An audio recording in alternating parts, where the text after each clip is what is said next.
आज मैं आपको वो कहानी सुनाने जा रहा हूं जो मैंने कभी किसी को नहीं सुनाई, कभी नहीं। ये मेरे साथ हुआ था, या शायद आज भी हो रहा है।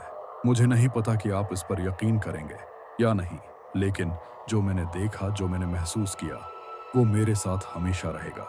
और शायद आज के बाद आपके साथ भी। ये बात है आज से 10 साल पहले की। मैं तब कॉलेज में था और हम दोस्तों का एक ग्रुप था जो हमेशा नई जगहों की तलाश में रहता था। शहर की भीड़ भाड़ से दूर, कुछ पुरस्कौन, कुछ मुख्तलिफ। एक दिन मेरे दोस्त समीर ने एक जगह का जिक्र किया, एक पुरानी हवेली, शहर से काफी दूर, घने जंगल के किनारे। लोग कहते थे कि वो हवेली आसिफ ज़दा है, नहीं जाता। रात तो दूर, दिन में भी नहीं। मुझे याद है समीर की आंखों में एक अजीब सी चमक थी जब उसने ये कहा था, जैसे वो हमें चीलिंग कर रहा हो। हम सब जवान थे, खून गर्म था, डर क्या होता है जानते ही नहीं थे। हमने फैसला किया, हम जाएंगे इस हवेली में रात को, सिर्फ एक रात के लिए। हमने अपनी बाइक्स लें, कुछ खाने पीने का सामान, टार्चें, और चल दिए।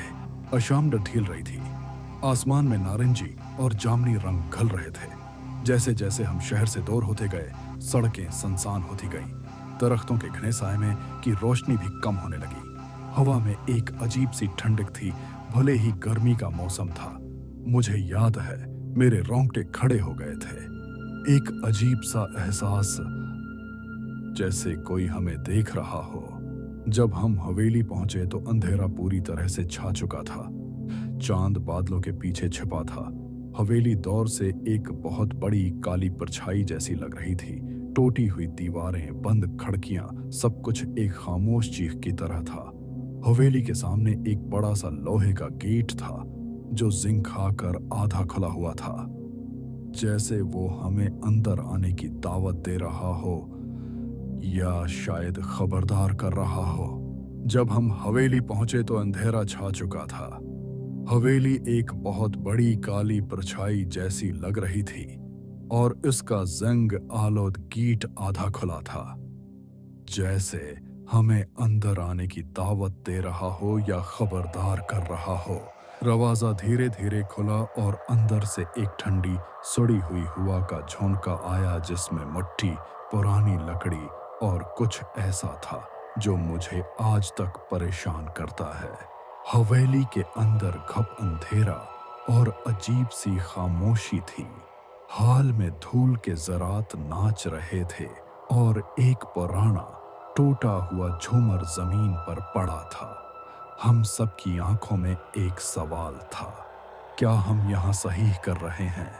हाल से होते हुए हम एक लंबे गलियारे में गए जिसके दोनों तरफ कमरे थे। हमारी टार्च की रोशनी कभी कभी किसी पुरानी तस्वीर पर पड़ती जिनमें मौजूद लोगों की आंखें हमें घूर रही थीं।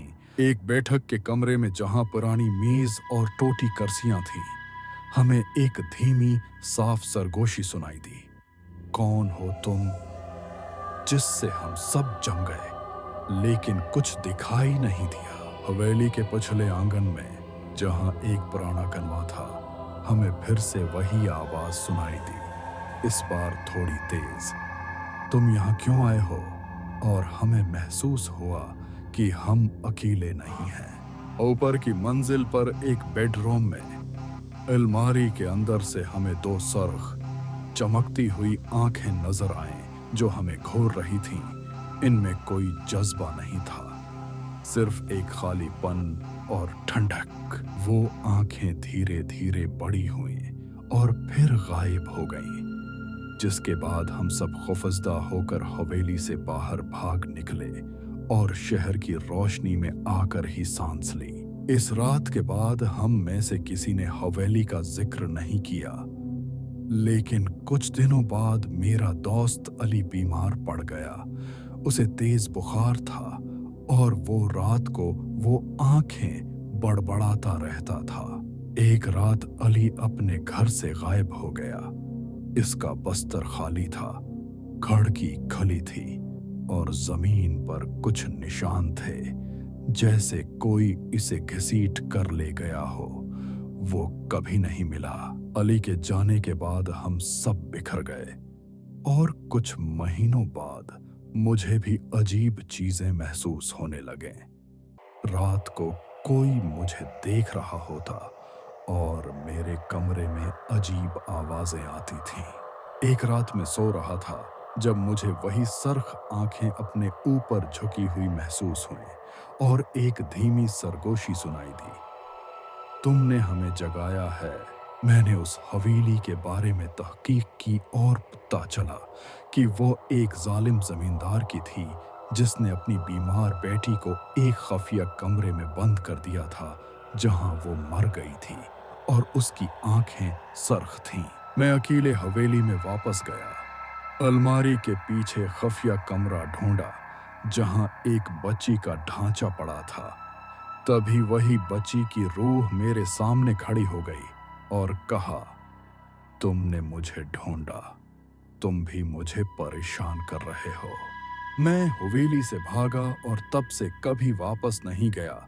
लेकिन वो रात, वो बच्ची, वो आंखें और वो आवाज, तुमने हमें जगाया है, मेरे साथ हमेशा रहेगी। और मुझे लगता है कि वो बच्ची आज भी मुझे देख रही है।